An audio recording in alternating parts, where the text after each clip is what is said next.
Now, International Albinism Awareness Day is June 13th, a day set aside by the United Nations to celebrate the human rights of people with albinism.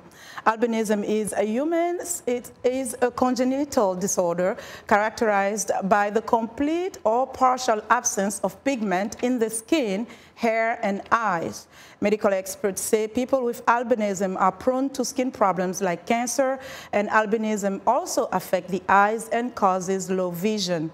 In some societies around the world, persons with albinism suffer from marginalization and social exclusion due to their physical appearance. In some African countries, many of them, especially children, have been the victims of brutal attacks and murder, often because of witchcraft and superstition. Observers say more need to be done to ensure the wellness and well-being of people with albinism in Africa. And joining us in the studio for more is Coumba Makalou. She's founder and executive director of the Salif Keita Global Foundation, an organization founded by world-renowned Malian singer Salif Keita and dedicated to ending the worldwide discrimination, persecution, and genocide against persons with albinism. Coumba, welcome to the show. Thank you, Leonard. It is so good to have you listen. So tomorrow, well, June 13th, as I mentioned, is a special day set aside to really talk about albinism and shed a light on the plight of people with albinism. Tell us why it is so important to bring this issue forward. Very good question. Albinism is a very rare disease. Actually, it's not even really a disease, it's a disorder.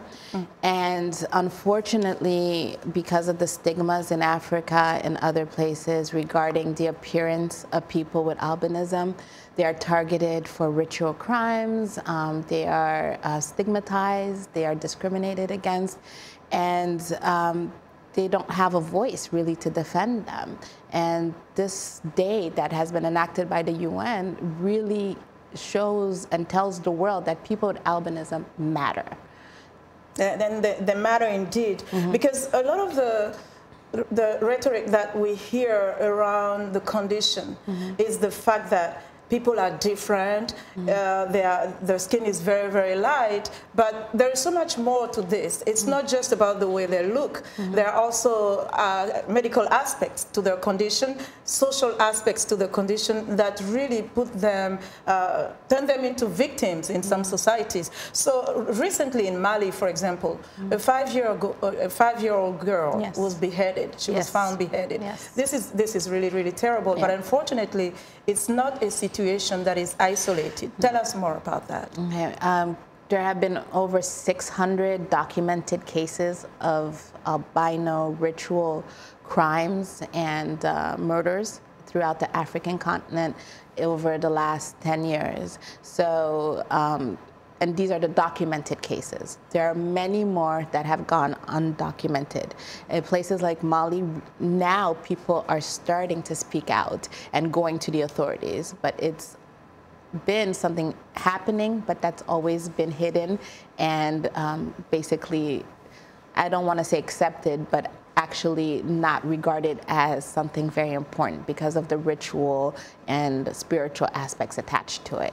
And it's so critical because they are not just killed just because they have albinism. And you talk about ritual and spiritual belief. Tell us about some of these beliefs that really are driving people to really commit these horrendous crimes. Right.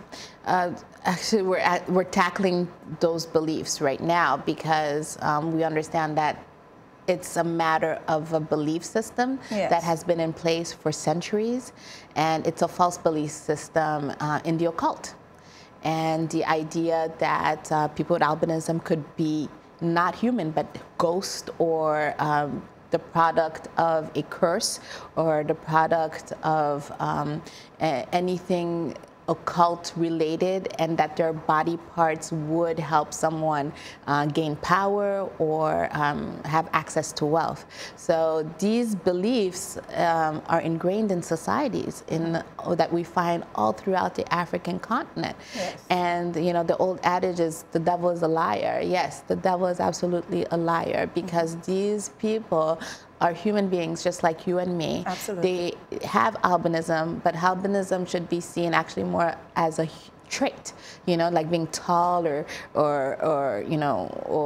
short or anything like that. You receive it from both parents, yes. and it could be recessive or dominant in your parents, and you may have it or you may not have it, but it's a protein that affects the melanin production in your skin, and there's a simple scientific explanation for it.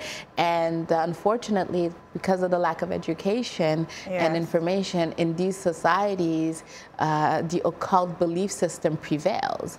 So how is the Salif Keita Global Foundation addressing these issues? And Salif Keita, a well-known singer, yes. also an albino. Yes. What is being done through your organization to ensure the safety and well-being of the children and adults? Right.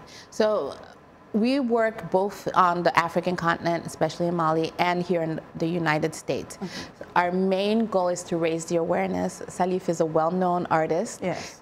He does have albinism. Some people do not realize, actually, around the world that he has albinism. They just think he's just a light-skinned black person, which we've heard many times. Okay. But he has made it a point to raise this awareness wherever he goes. And we've done many tours through his concerts. We've raised money. We've explained to people what's been going on. And I could say we're the largest organization raising awareness around the world about the plight of people with albinism in Africa.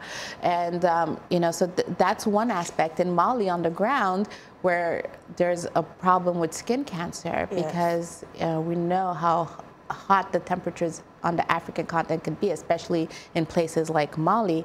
We have a lot of cases of skin cancer, unfortunately. And people with albinism, they come and they need treatment. So you provide sunscreen and other? Yes, and we even do evacuations, because by the time they get to us, most of the time, it's when it's last resort. Okay. Because they've tried traditional medicines, they've tried, it'll go away, they'll try anything. But when they see, well, this is not going away, yes. they look for help, and they come to us, and you know, we try to help them as much as we can. So here also in the U.S. we do advocacy. We're actually working now also to bring international attention to what's been happening in Mali, and we have partner organizations that will be coming to Mali, and hopefully things will change very soon. We really hope for the best, and we have to live there. Thank you so much, Coumba, for joining us. Thank you, Always a pleasure. Sure. And that's Coumba Makalou. She's founder and executive director of the Salif Keita Global Foundation. And that's our health report for today. That's it. For more on today's topic, follow me on Twitter if you would like to have more information. Back to you, Vincent.